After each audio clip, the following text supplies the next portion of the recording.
Hallo, hier ist wieder Ofenbaumeister Ingo von Haag und heute möchte ich euch zeigen, wie wir einen Kamin aus unserer Studioserie aufbauen. Hier habe ich alle Teile unseres Bausatzes sowie das benötigte Werkzeug hingestellt. Die Verkleidungsteile unseres Kamins werden aus wärmespeichernden Schamottverguss hergestellt. Der Aufbau ist relativ einfach, weil alle Teile vorgefertigt sind und nur noch gesteckt und geklebt werden müssen. Und wie das funktioniert, das zeige ich euch jetzt. Zuerst looten wir die Stellsituation.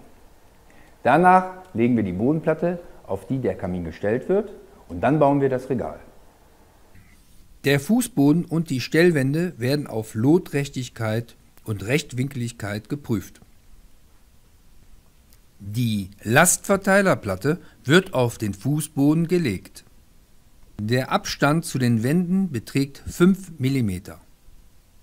Die abgeschrägte Ecke der Platte mit dem eingestanzten Dreieck muss an der vorderen äußeren Ecke liegen. Die einzelnen Regalelemente werden mit dem Acrylkleber verklebt. Das untere Regalteil wird aufgestellt und ausgerichtet.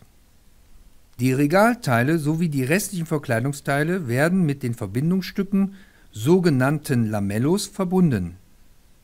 Die Lamellos werden mit Acrylkleber in die Aussparungen geklebt. Die Nut auf der Oberseite des unteren Regalteils wird mit Acryl versehen.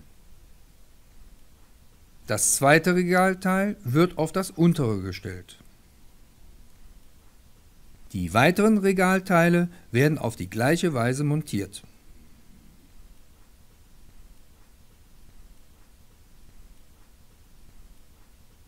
In das obere Regalteil kann ein Halogenstrahler eingesetzt werden.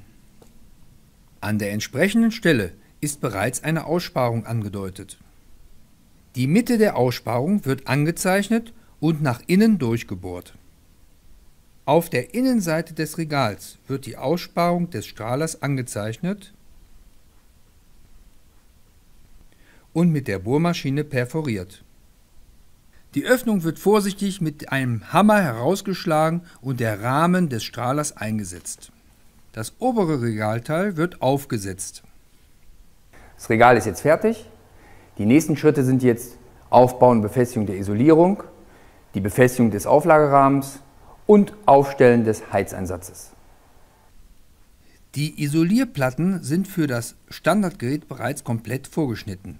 Sie werden zunächst mit dem Hochtemperaturkleber an die Wand geklebt. Zusätzlich werden die Isolierplatten mit Schlagdübeln an der Wand befestigt. Für die Dübel werden Löcher mit 8 mm Durchmesser gebohrt. Der Schornstein darf jedoch nicht angebohrt werden. Hier werden die Platten nur geklebt.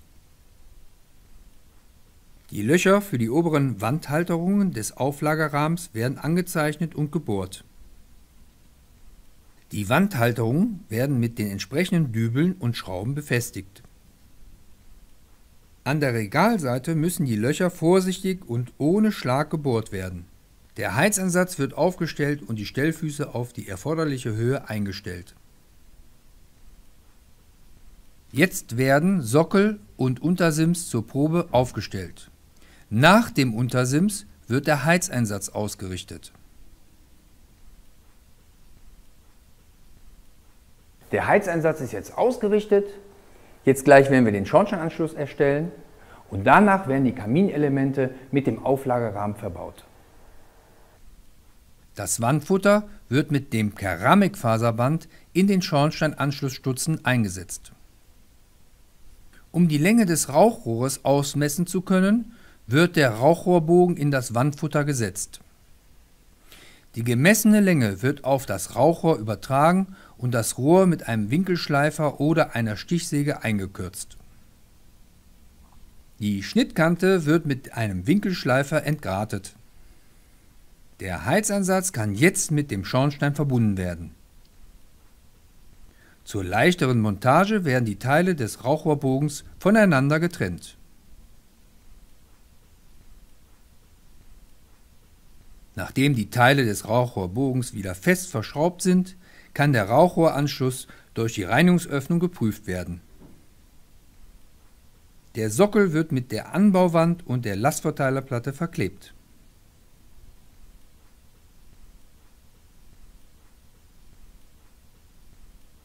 Mit Acryl wird der Untersims auf den Sockel geklebt und anschließend ausgerichtet. Die Seitenteile neben dem Heizansatz werden mit den Lamellos auf den Sockel geklebt und ebenfalls ausgerichtet. Die Abdeckleisten werden seitlich an den Heizansatz geklemmt. Der Auflagerahmen wird aufgelegt und die Bohrlöcher angezeichnet. Es werden Löcher entsprechend der Länge der Dübel gebohrt und die Dübel eingesetzt. Der Auflagerahmen wird an den Wänden befestigt. Um dem Auflagerahmen an der vorderen Ecke mehr Festigkeit zu geben, werden 2 Streben angeschraubt. Die Streben werden mit Spannschlössern an den zuvor angebrachten oberen Wandhalterungen aufgehangen. Mit Hilfe der Spannschlösser kann der Auflagerahmen jetzt ausgerichtet werden. In die Ausschnitte der Wandhalterung wird die Isolierung geklebt. Als Dehnfuge wird Keramikfaserband mit Hochtemperaturkleber auf den Auflagerahmen geklebt. Auf die Oberkante der Seitenteile werden Lamellos geklebt und die Außenkante der Isolierung mit Hochtemperaturkleber versehen. Anschließend werden die beiden unteren Schürzenteile mit Lamellos und Acrylkleber montiert. Die Befestigungslaschen des Strahlschutzbleches werden nach außen gebogen. Das Strahlschutzblech wird auf den Auflagerahmen gestellt und die Befestigungslaschen an der Isolierung verschraubt. Das obere Schürzenteil wird in der beschriebenen Weise montiert. An der Außenkante der Schürze wird ein Lamello mit Ösenschraube und Spannseil eingesetzt. Das Spannseil wird dann in einer der oberen Wandhalterungen des Auflagerahmens eingehangen. Die Schürzenteile werden auf Lotträchtigkeit geprüft. Das Spannseil wird gespannt. Auf die Nut im oberen Schürzenteil wird die schwarze 8×2 mm Dichtung geklebt. Der Abdeckrahmen und das Lüftungsgitter werden auf die Dichtung gelegt. Die Granitblenden werden mit Acryl auf die Seitenteile geklebt. Die Regalbodenträger werden in die Regalteile geschraubt. Die Regalböden werden eingesetzt und mit den Klemmschrauben der Regalbodenträger gesichert. So, das wäre geschafft. Ein wunderschöner, moderner Kamin steht vor uns. Das war's mal wieder. Bis demnächst, euer Ofenbaumeister Ingo von Haag.